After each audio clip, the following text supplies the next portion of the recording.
Hello Eternum and welcome to KOTT News, Eternum's #1 source for news, and this is the War Report.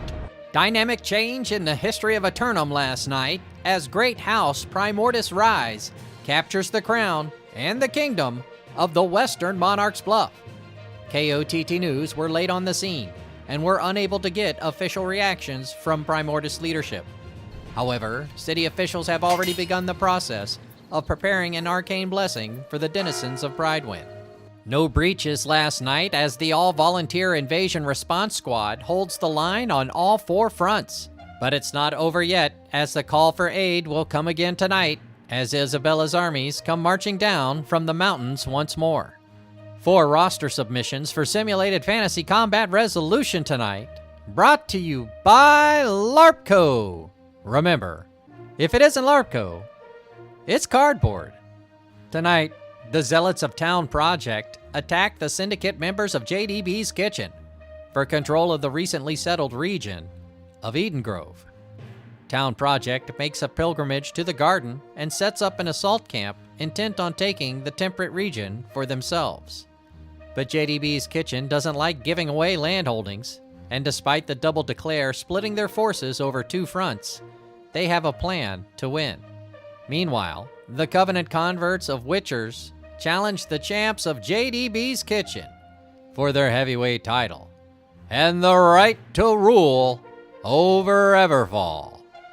Witchers may just be throwing themselves against the wall, but infused by their faith in the spark, they seek to sling a mighty blow to the heavyweight champs.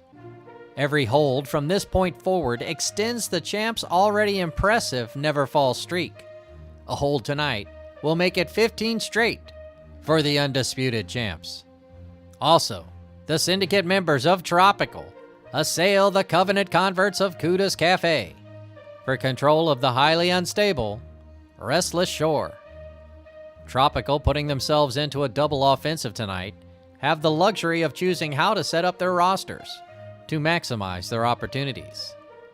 Kuda's Cafe defending their fort for the first time, but they seem prepared to deal with the conditions and hopeful to hold on to the top of the mudhill. Meanwhile, the syndicate members of Tropical attack the marauders of Dino Enjoyers for control of the arid desert region of Brimstone Sands. For their second outing of the evening, Tropical has their familiar foe lining up against them. But will they be able to push the marauders off the island? Dino Enjoyers digging deep to hold on to their home, and more than that, maintain a marauder presence on the island. But to stay, they'll have to win the bamboo battle. Be sure to tune in for complete coverage and reactions from the citizens tonight at 11. Until then, this has been War Correspondent JChalant, KOTT News.